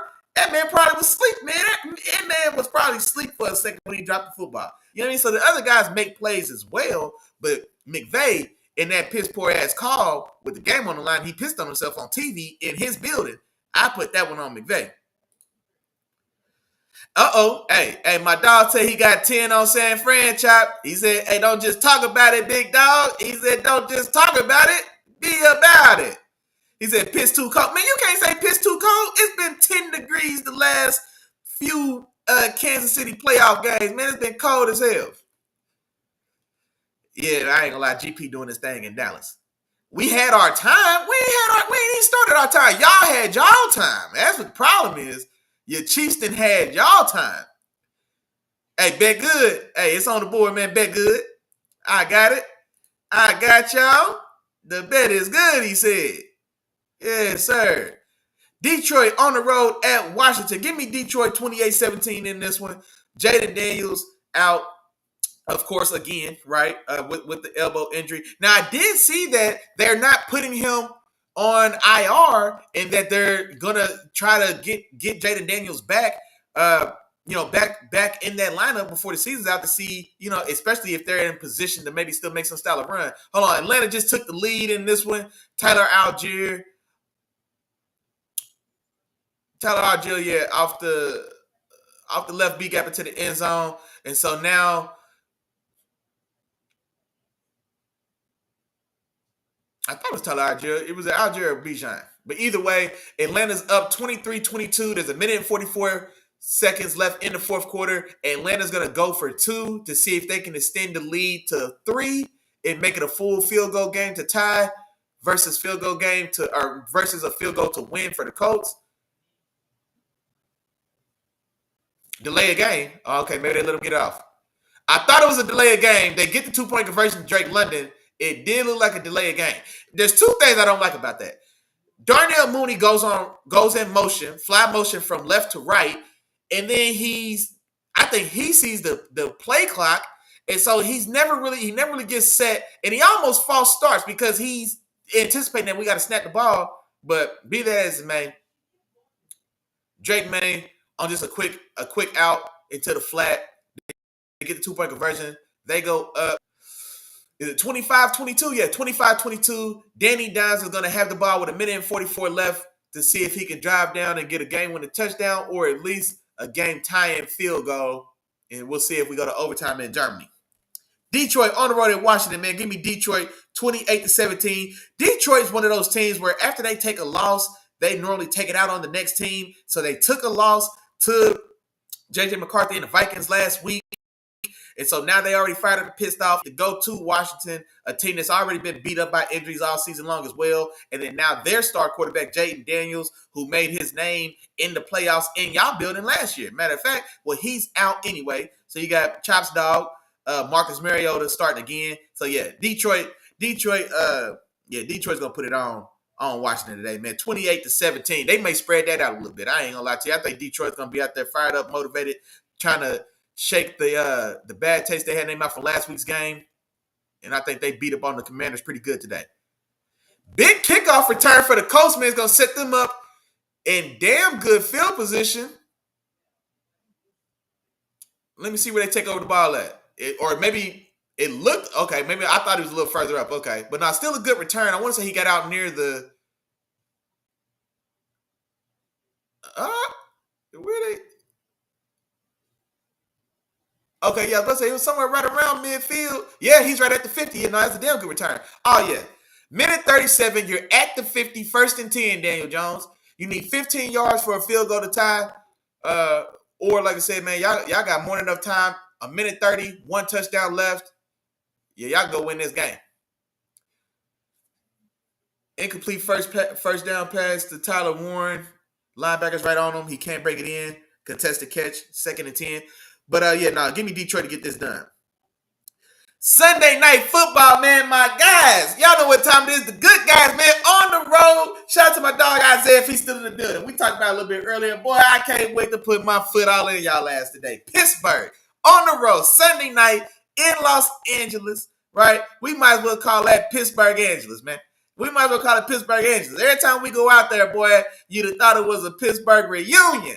Pittsburgh on the road in Los Angeles against the Chargers. The Chargers with a decimated offensive line, man. Rashawn Slater, he's already been out all year. Their stud left tackle. Joe Alt, the stud right tackle they drafted, he moved to left, played well. He's out as well. And this is coming off of a game in which my pass rush just had their best game in a month. And so now that pass rush looks to be back on track. And so stylistically, man, I think it's a bad – or personnel-wise, man, I think this one definitely – there's a lot of favorable matchups for us in our defense specifically, in our pass rush against their pass protection for sure.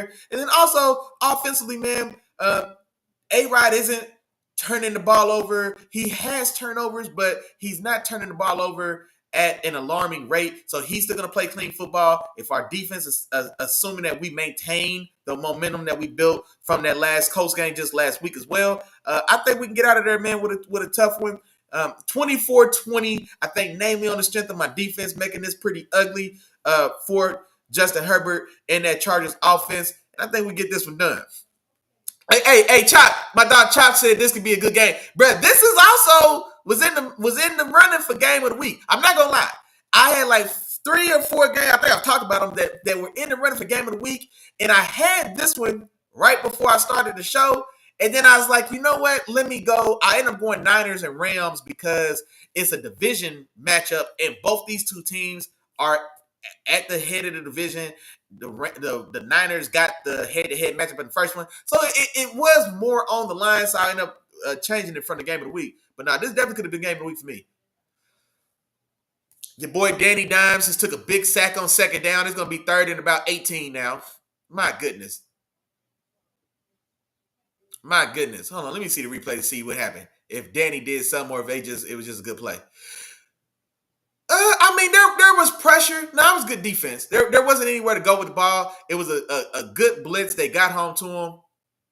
It was about 3 people. It was a party at the quarterback. So now that was a good call. That was good defense by that good play call by that Falcons defense for sure. But nah, I'm with you, man. My dog Chad said this should be a good game. He said, why should feast today? Man, I'm telling you, boy, from your lips to God's ears, boy. I'm telling you, man. I'm talking about I want to see 5 sacks in this game. I want to see at least 5 sacks. I'm not going to be satisfied. I want to see at least 5 sacks. I want 5 more hits on Herbert. You know what I'm saying? And I need 2 turnovers, man.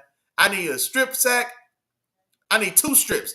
Danny Dimes on 3rd and 21. He almost gets it. I think he's going to be 2 yards short. It's 3rd and 21. Daniel Jones scrambles out to the right. I want to say it's going to be 4th and 2-ish. Let's see. They showing replay. Okay, y'all see. I want to say it's gonna be 4th and 2, roughly back to the line of scrimmage. So they should be roughly right around the 50. So yeah, you got to go for it. You're outside the field goal range. I don't necessarily. Well, what route? What did we run here? Okay, yeah, 4th and 2. This is it. This is the game for the Colts. Ooh! But I'm not gonna lie. I don't know what the Colts offensive line did. They slid left. There was a free rusher off the right, and Daniel Jones dropped a real dime right there on 4th and 2 to the standout rookie Tyler Warren.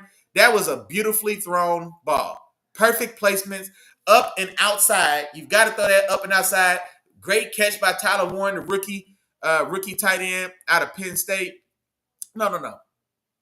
Was it Penn State? Yeah, Penn State. Was it Penn State or Michigan? Now I'm tripping. Don't let me get us bogged down. That was a fantastic catch, and that was a terrific throw.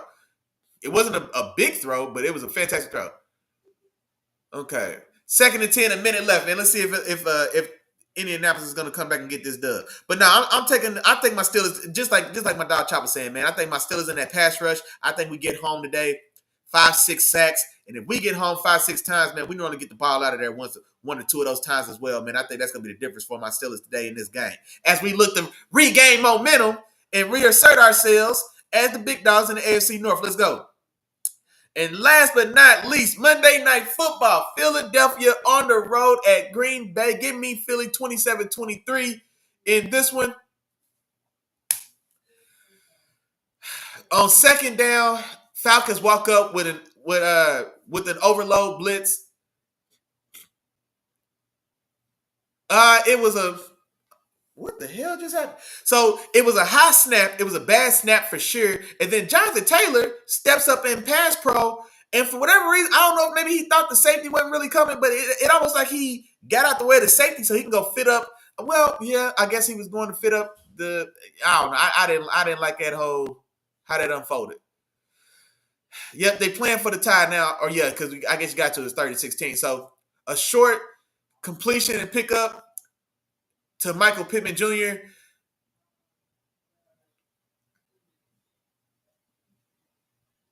Okay, and the Falcons call a timeout. Yeah, no reason not to. Maybe you get your own big return. So it's 23 seconds left in the 4th quarter. Indianapolis is going to send their kicker out to see if they can tie this one up. And then we'll see if there's any type of wild, crazy magic that happens for the Falcons in the last 20 seconds or so of this game once they get the ball back. But now, give me Philly on the road. Philly coming off of their bye week as well. Should be well rested and healthy. Green Bay in a tough spot, man. Like I said, they had a bad loss. Well, the Panthers are playing well. They're spunky. All right, they're competitive. They're spunky. They're not laying down. But Green Bay, I consider y'all a contender. That's a game you win at home against a team you're convincingly more talented than in all aspects, offensively, defensively, and coaching staff is what we've been led to believe. My dog Chop is a big fan of Matt LaFleur, right? And so that's a game you don't lose if you're gonna be a real contender. And that's one that you drop at your crib, 16-13 against the damn Panthers with a 5'7" quarterback that threw for 120 yards. You know what I mean? So we'll see. But Philly coming off of their bye week, I do think Green Bay is going to put together a better performance than they did last week. I would imagine they have to, but I don't think it's going to be enough. Give me Philly in this one, 27-23, assuming they're able to roll, man, coming off of their own bye week now and ready to reset and make a push for this second half of the NFL season. All right, field goal for Indianapolis is good, and now we have a tie ball game, and it looks like we are going to overtime. So we'll see what happens, man. We done made it through the games. You know what I'm saying? We got some live football left. We got a little time. You know what I'm saying?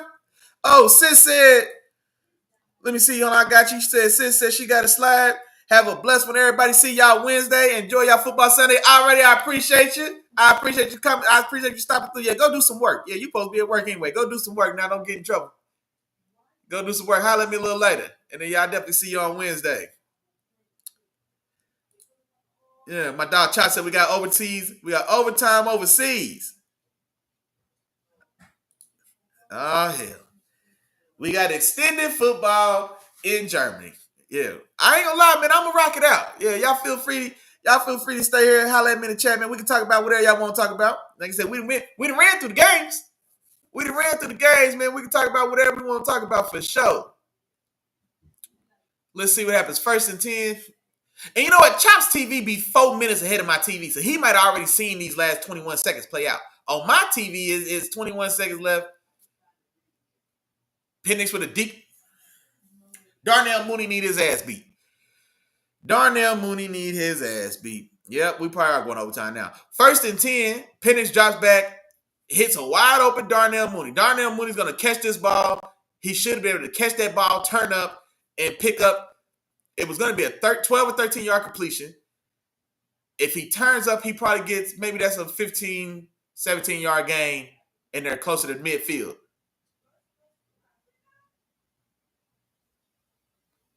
Yeah, we're going to overtime.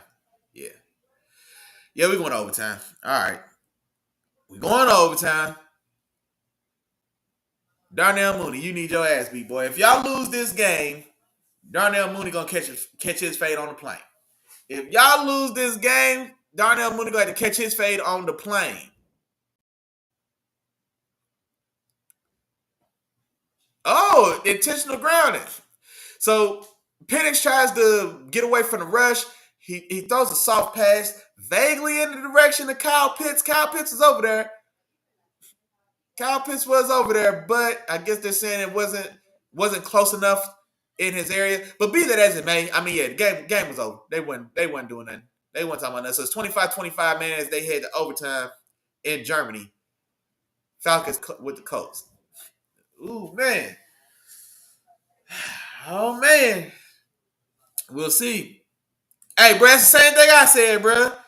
That's the same thing I said. He going to run, bro. If they lose this game, he going to have to run his phase on the plane, boy. What's that plane ride from Germany to Atlanta? 14 hours? It's about 14 hours. He going to run 13 phase in 14 hours. I'm telling you right now. Line him up. We put him in the back of the plane, and he going to have to fight his way to the front. Darnell Mooney, we put him in the back of the plane, and he going to have to fight his way to the front. That's what he gonna do. He gonna run a dozen phase to get off the plane. It's a 14-hour trip from Germany to Atlanta. I don't know if it's that far. Maybe I'm talking. That sounds like a long time. I mean, yeah, they gotta cross the water. Yeah, that might be. I might be right. I ain't never flew to Germany. I definitely never flew to Germany from Atlanta. It sounds like a 14-hour flight though. It sounds like a 14-hour flight. But now we'll see.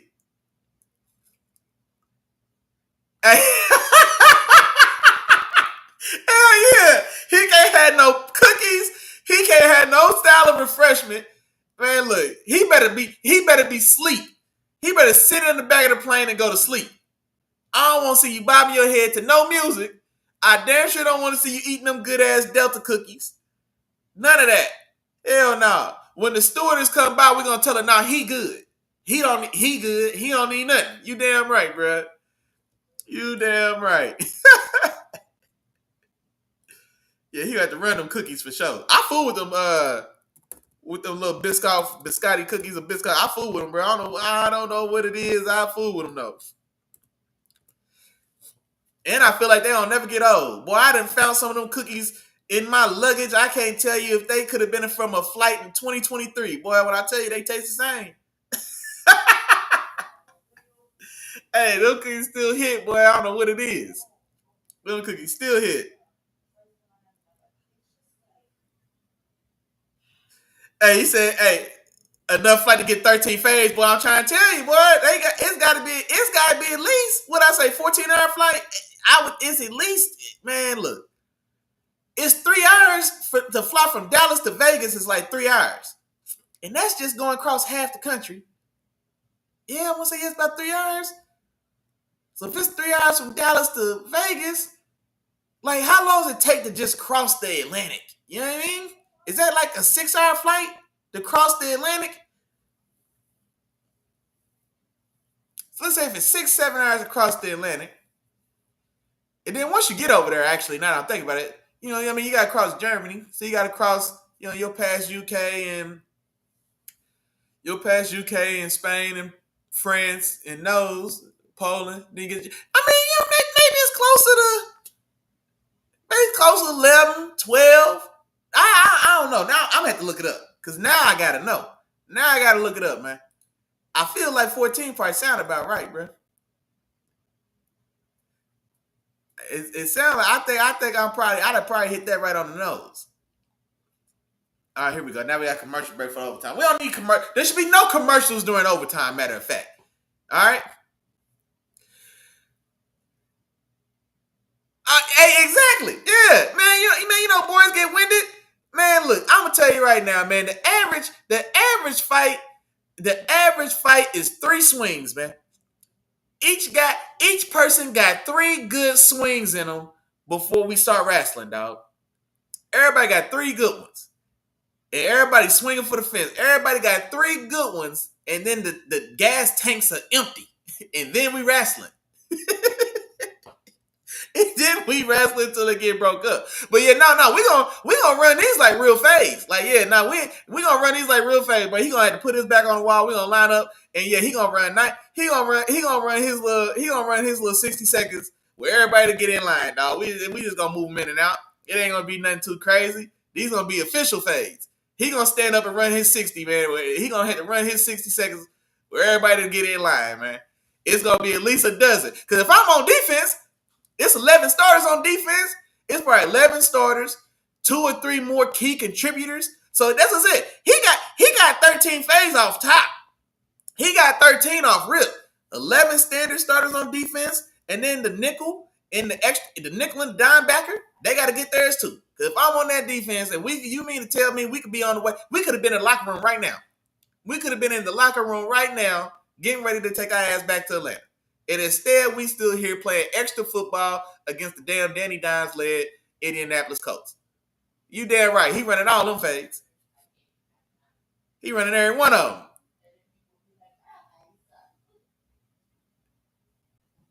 Let's see. Colts are kicking off. And here we go. All right. Ooh.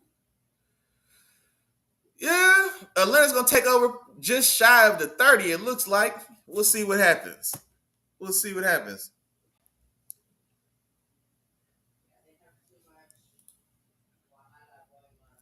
Man, why I can't think of Buddy's name, the coach for the Falcons? Is Raheem Morris? Or am I tripping?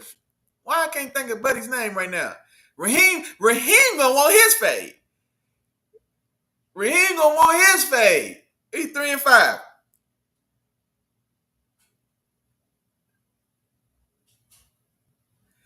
My gosh, I said we putting hella sauce on that drop.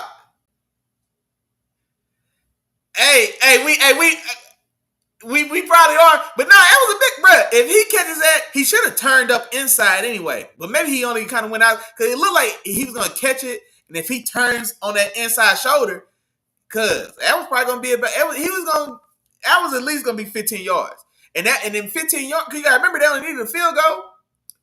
15 yards would have put them right around midfield.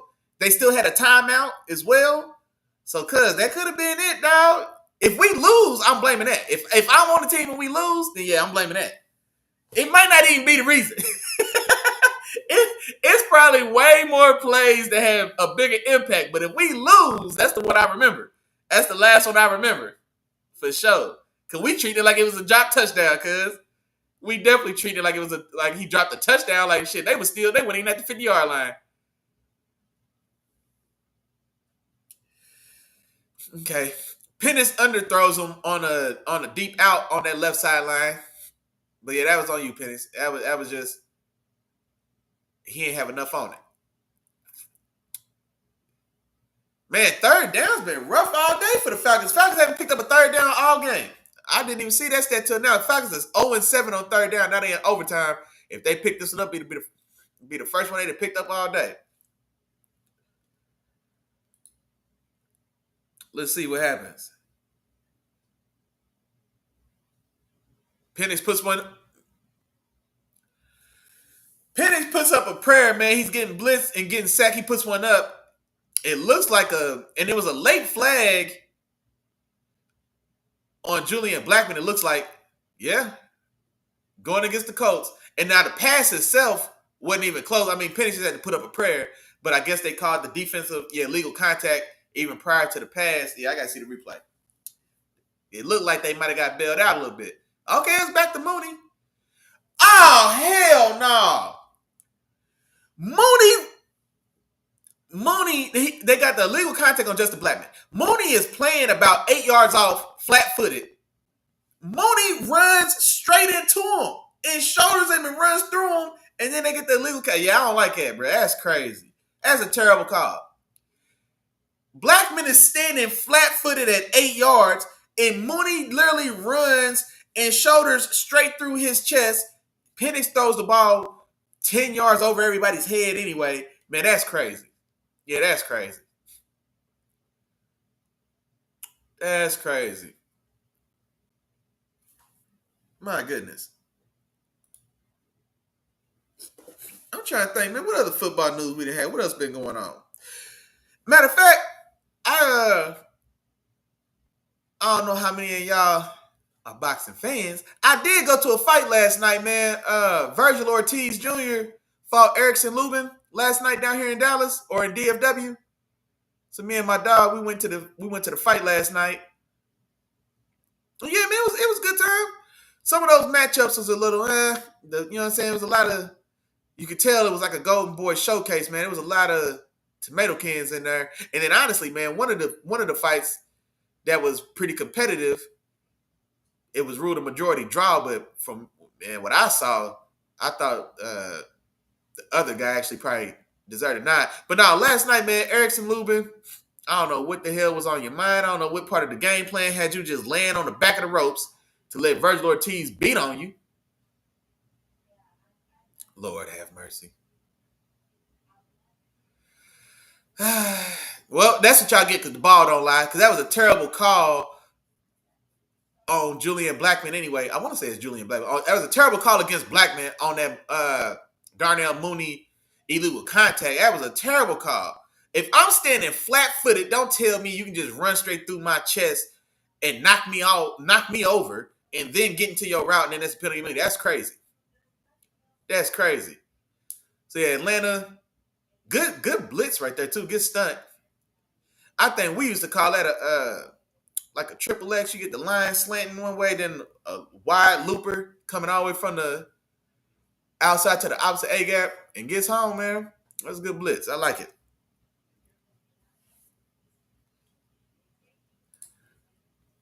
Oh, man, I didn't know that. Yeah, I didn't see that. Paul Tagliabue passed away. I didn't see that news. Yeah, I didn't see that. And I'm not gonna lie, man. I mean, I don't mean to be disrespectful at all, honestly, but I don't know why. Like you, like seeing that now, and my first thought was like, man, I ain't gonna lie. I thought he had already passed away. I don't gonna lie. I didn't realize. R.P. Paul Tagliabue. Yeah, man, that was terrible, bro. Like, cause it wasn't even like he, like, bro, dude ran into his chest. It looked like he was taking a charge. Dude ran into his chest. Like, even sometimes, like, you can get a little grabby, and sometimes they a little too tight on some of that grabbiness, or even too tight on some of the hand fight. It wasn't even like it was none of that. It looked like he was standing there flat-footed at about 8 yards, and he took a charge. He took a charge, bro. That was crazy. Yeah, that was crazy. I gotta move out the way. I'm standing here. Man, hell no. I'm lined up. I was here before the snap. So if he wants to run his route here, I gotta get out the way to let him run the match. That's crazy, dog. That's crazy. Yeah. All right, man. I'm telling you, that stuff that's so annoying. But the ball don't lie. Colts got the ball back. Let's see if they do anything with it. 2nd and 9. Danny Dimes going over the top. Oh, over the top. It fits one in to Tyler Warren. Let's go. Over the top, it fits one into Tyler Warren for a big pickup.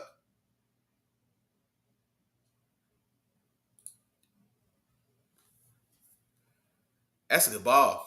Ooh, good. That's a great catch too, Tyler Warren. Over the shoulder, running. He's running like a deep flag up the right sideline. and like jumps in the air, beautiful over the shoulder catch, all hands. That's a beautiful catch, and that's a good ball from Danny Dimes. Now that was a dime. That was a beautiful pass. That was a nice pass. Wow, good blitz. Ooh, MVP JT, man, that's a good blitz. Delayed handoff probably helped cause that as well because they kind of delayed the handoff because he came through perfect timing on that blitz. And then, yeah, he's right there, right at the mesh point. And then, yeah, JT takes it and breaks that tackle. But that was a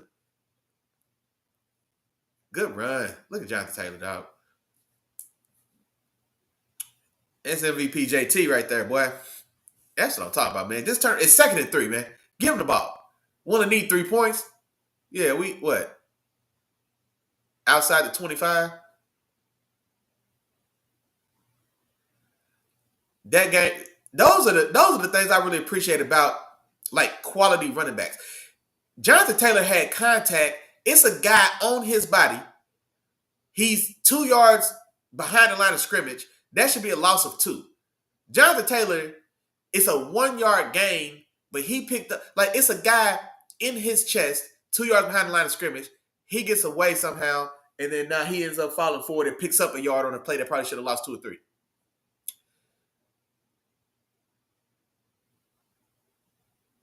Back to him again. Look at that. Get through there. Let's go. 3rd and 2. Condensed formation. Get to John Taylor. He squirts through, picks up about 10 yards.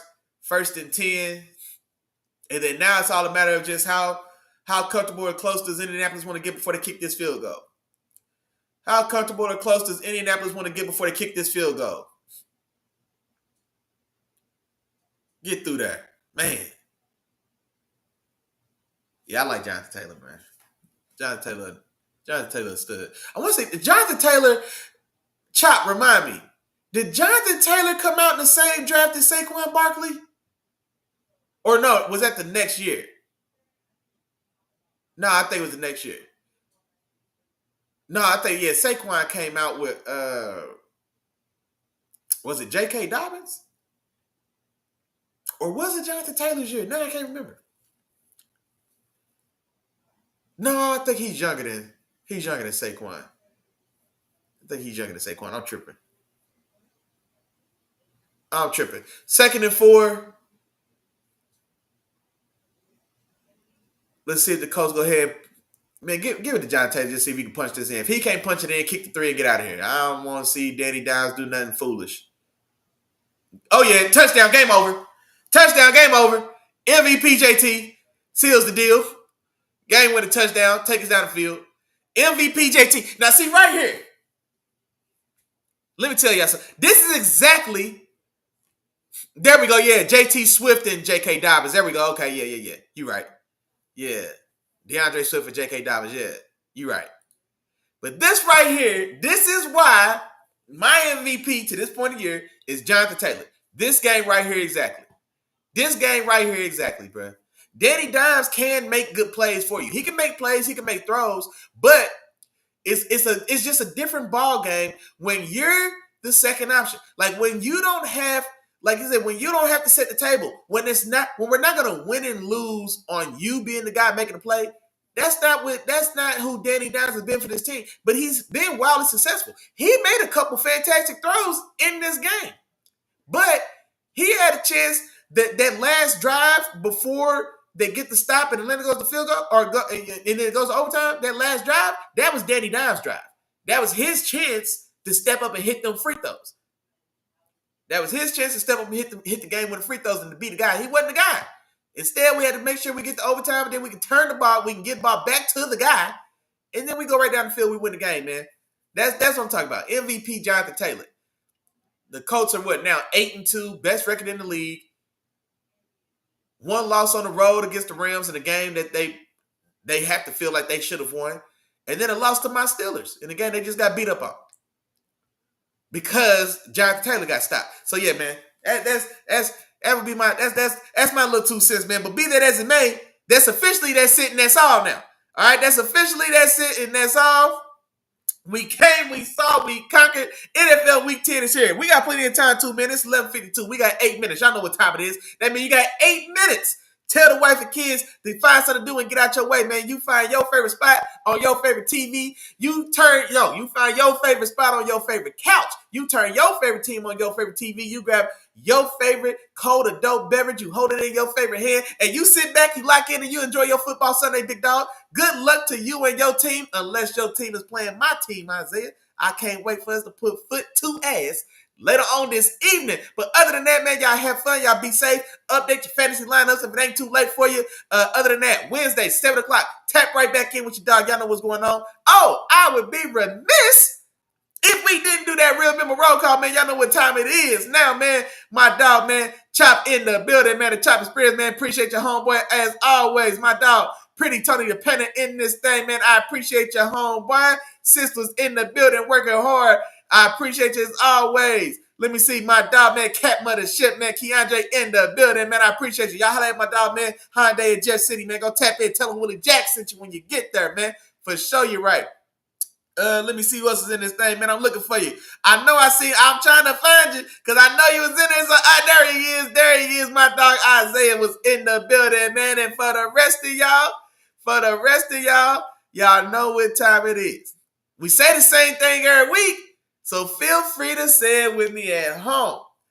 Hold on, man, I am tripping, man. I know it was one more. The first one in the chat, Mom Dukes was in the building, saying everybody have a blessed show as always. There we go. I ain't forgetting about you now. Other than that, we say the same thing every week. Feel free to say it with me at home. If I forgot to say your name, hey, damn, for real, my bad. But charge it to my head. Don't charge it to my heart. You know we thinking about you, big dog. Appreciate all the love support as always, man. Y'all know what time it is, man. It's time to lock in, man. Unless your team's playing my team, good luck to you. Y'all have fun. Y'all be safe. Tap back in with me Wednesday, 7 o'clock. Where Willie was right, where Willie was wrong, man. We'll have fun. We'll recap all today's action. Until then, y'all have fun. Y'all be safe. Enjoy y'all football Sunday. Peace.